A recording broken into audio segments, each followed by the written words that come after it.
All right, now we'll be bringing out our next guest for a little fireside chat. So I am excited to welcome Julia Stiglitz, who is the co-founder and CEO of Stealth Learning Startup. And Julia is going to be joined by Paul LeBlanc, who is the president of Southern New Hampshire University. So here for a fireside chat, please welcome Julia and Paul.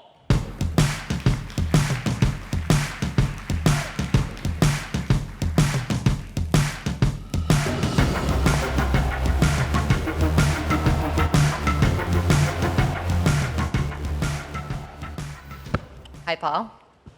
Hi, Julia. Was this our walk-on song? I didn't think we agreed to that. That is our walk-on song. So, Paul, a lot of people had the ambition of writing a book during COVID, but you actually did. You wrote 2 books. And the books are on themes that you've been immersed in for a long time. But I'm curious about what compelled you to want to share these messages or these themes now. I mean, probably 2 things. One is it's a testimony to my abject lack of a social life, so I was left with nothing else to do except to write. The second is it allowed me to stay away from things I probably should have been doing, like getting in better shape. But the third, and joking aside, I think I have been for a long time increasingly distressed at the way that higher education as a system is leaving too many people behind. And it's a growing distress at what feels to me like a system that has lost its ability to love the students it's supposed to serve. So the first book is a book about rethinking our systems, but in the middle of that book, I had to stop because the second book was the one that I felt like I had to write first, so forgive the sequencing, but it was this bigger question of how do systems full of so many people who almost have a calling to the work ultimately come to dehumanize the people they're supposed to serve? And it's really become a bigger book. It's not just higher ed. I'm looking at criminal justice and healthcare and other areas as well. That's great. So let's dive into the first book. The book opens with a story about a student named Miriam and a conversation that you had with her that really stuck with you. Can you share a little bit more about Miriam and her story? I can. It is the opening of the book. So Miriam is an amazing woman. She is a single mother from the poorest neighborhood of Boston. When I met her, she had a 7-year-old daughter. She was had just enrolled in our program, our competency-based program that we do with a wonderful partner in Boston called Duet. Miriam had been, if you looked at her transcripts, she had been to the 2 primary community colleges in Boston, and her transcript was full of F's and W's. And I asked her about this. It looked on paper like someone who maybe isn't ready for college, and you know, she was a single mom. She was really poor. Her daughter had chronic respiratory illness, and as she explained, every time her little girl got sick, she would miss a week of class. And that meant missed assignments, missed exams, and she could never catch up again. So if it was early enough in the term, she'd take the withdrawal. If it was past the withdrawal date, she'd take the F. And when we put her in a program where she was setting the pace herself, she had a wonderful line. She said, "I'm the schedule." So every time her daughter got sick, she just hit the pause button, and she would resume. Well, it turned out Miriam was brilliant, and she raced through our program. She got to her associate's degree in record time. But we had to give her a system that was built for her as opposed to asking her to conform to a system that was built for its own administrative convenience. The revelation of that for me, and you'll say, we could have told you this, I know, but so I'm late to this, was the deep inequities that come with tying people, low-income learners, to time and place.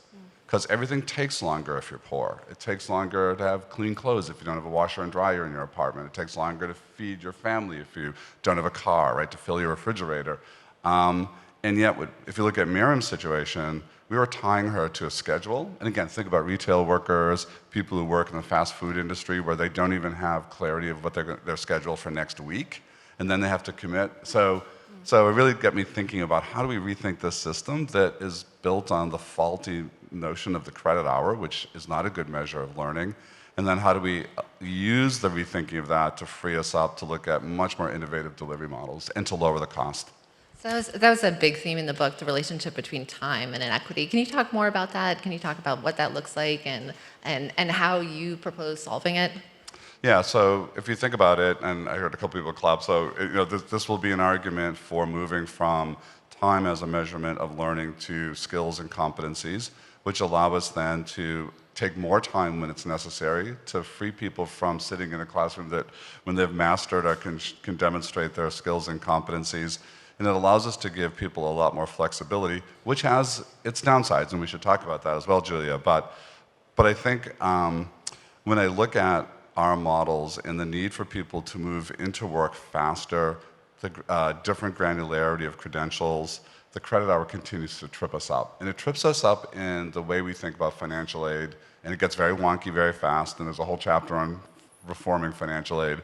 But things like satisfactory academic progress. And what we know in lives, especially lives that are not of privilege, is that there's this incredible volatility. And we just don't allow very much for it. And I know Todd Rose is here. Todd's a good friend. His thinking has informed this book as well. And if you take a look at grades, for example, and all the evidence is that we've had massive grade inflation in the US, so grades don't really matter very much anymore. I've come to a place, again, I'm getting old enough, my hair is gray enough to think, I'm not sure I believe in them. I think grades are sort of a immoral act of power that we use. But if you take a look at grades, what the research shows is that if you simply extend 3-4 weeks, everybody moves up the grade curve. So does it matter? Does time matter? Do we have to fix it at 15 weeks? It doesn't make sense to me. So the book is an attempt to kind of unpack that system. One of the things that you're challenging in doing that is whether traditional higher ed or most of higher ed is putting students first, which is the title of the book, Students First. Can you talk more about that? Yeah, so I think if you were to look at the marketing materials, the recruitment materials of almost any institution, they will talk about their sort of dedication to students. If you take a look at our reward and recognition systems, how status accrues to individuals within an institution or within the system, if you take a look at what we have built, I think there's very little evidence that the system loves its students and puts them first. A system that puts students first wouldn't saddle graduates with $1.7 trillion of debt. It wouldn't fail 45% of the students who start and come into the system. It wouldn't exploit graduate students the way that we routinely do. It wouldn't exploit athletes the way that we've routinely done, and maybe we're seeing some progress on this. It wouldn't build systems that are built for the convenience of the institution. It would build systems. So when offices close at 4 p.m., have you met a 19-year-old? I mean, that's not kind of their world, right? And yet we build it for the convenience of those of us who are later in life and work in those systems. So it's really an invitation to think about what would it mean to be genuinely student first and to be more humane. Another facet to the problem, which I'm particularly interested in based on my work, is the disconnect between the labor market and higher education. And there's a figure that you cite in the book where you have 96% of provosts saying that students are prepared for the workforce and 11% of employers saying that students are prepared. I'm curious whether you think competency-based education will solve that. Good competency-based education will be part of that solution. And I have lots of good friends on the consumer protection side of policy who worry about bad competency-based education. So we should, at some point talk about what does it mean to do it well. But the first thing it requires you to do is to be crystal clear about the claims you make for what students can do with what they know. We work with a tired set of binaries, like this old knowledge versus skills. It's of course both.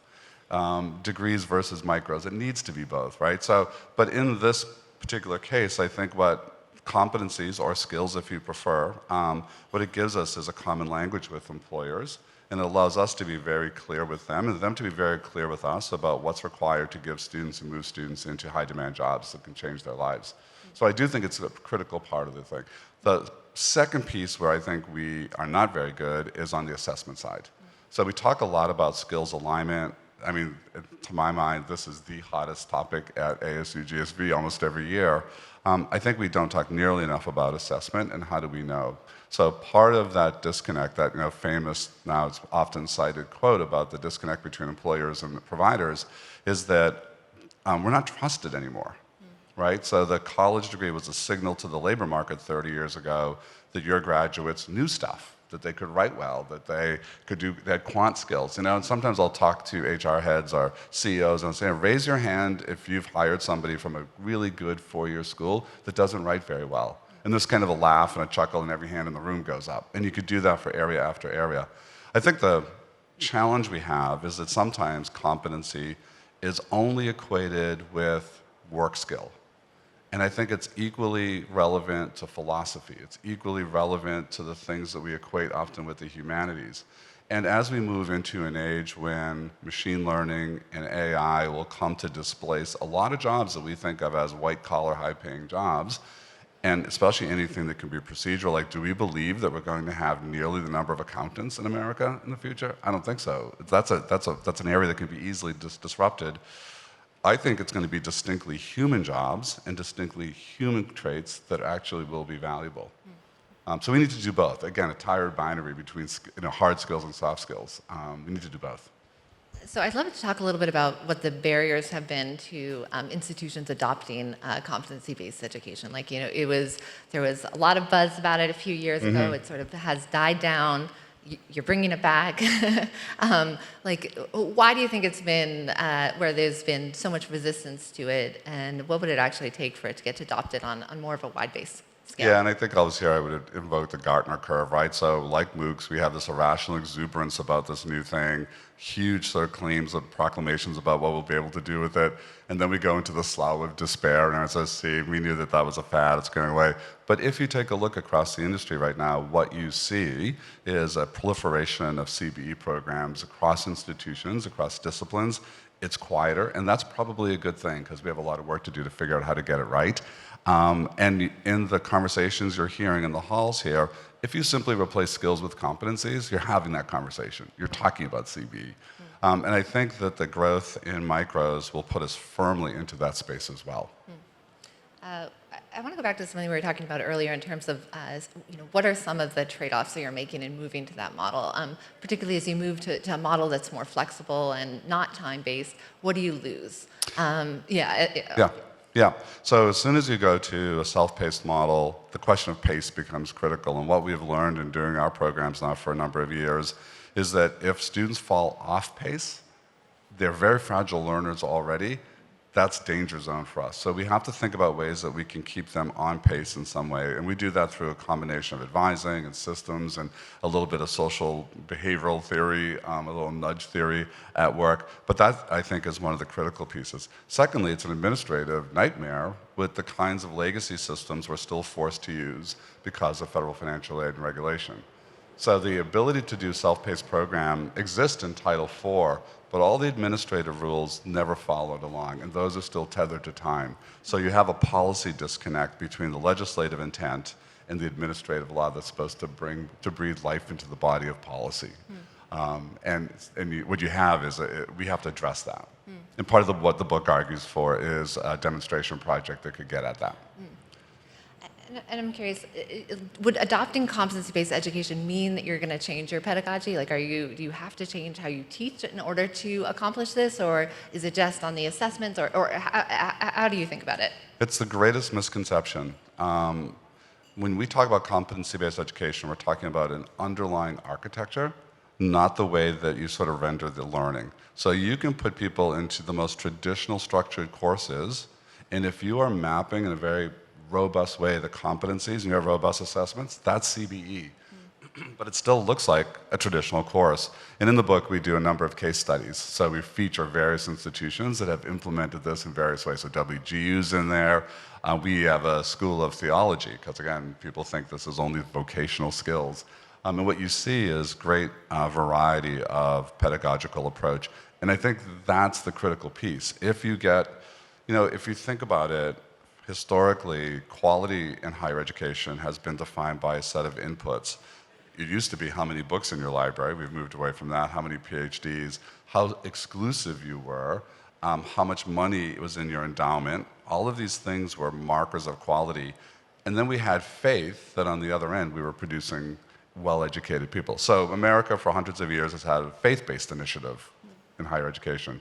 And what CBE does, it says, no, you can have any inputs you want, you can have any pedagogical approach you like, in a direct assessment, non-timing, you can go as fast or as slow as you like, as long as you are crystal clear about what students will do at the end of that process, what they know and can do, and that you have a rigorous way of knowing that for sure. And the beauty of that is when you look at the outputs, it frees you up in terms of pedagogy and approach. So I think in the book you talk about that being the demonstration project. Is that right? Can you talk? What is a demonstration project? Can you go into Yeah. a little bit more detail on that? So, unbelievably hard to change the federal financial aid system, right? There's no book we could argue for this wholesale change. It's not happening. They still, I think, they're still using mainframes, and I think they're still using Fortran. The last Fortran, coders in the country are probably 110 and working at the Department of Education. And our systems across the industry and in our institutions are built for the traditional model.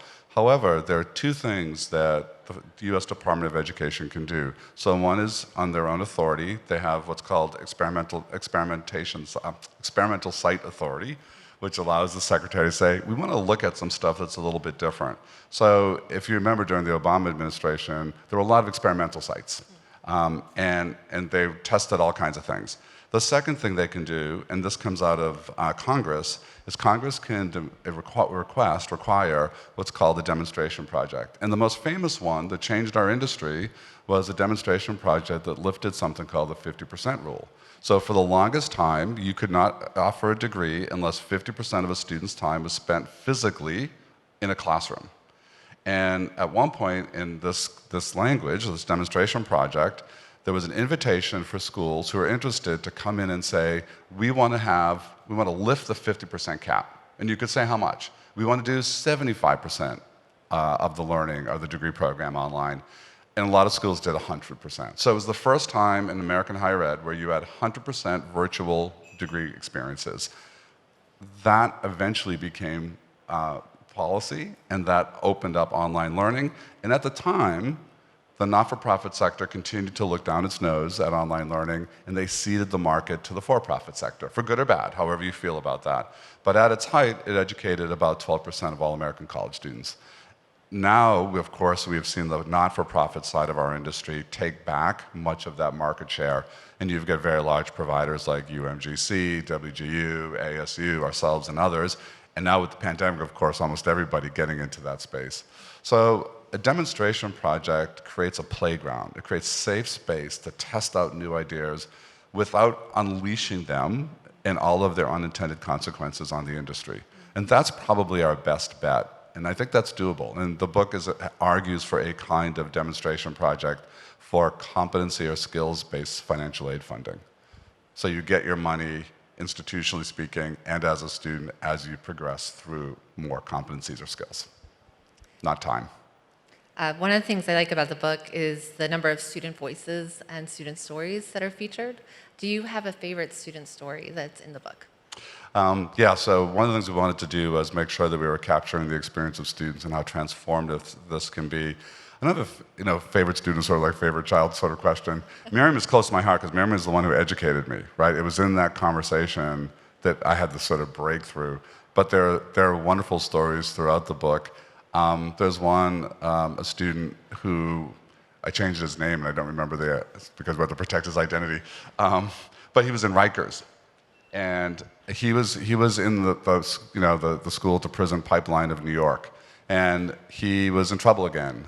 And we advocated for him, and the judge in this case said, well, wait a minute, it's April, I can't release him now because school doesn't start till September. And we said, our advocate said, no, Your Honor, there's a program that actually can take him anytime he's ready to start. And the judge said, there's such a thing?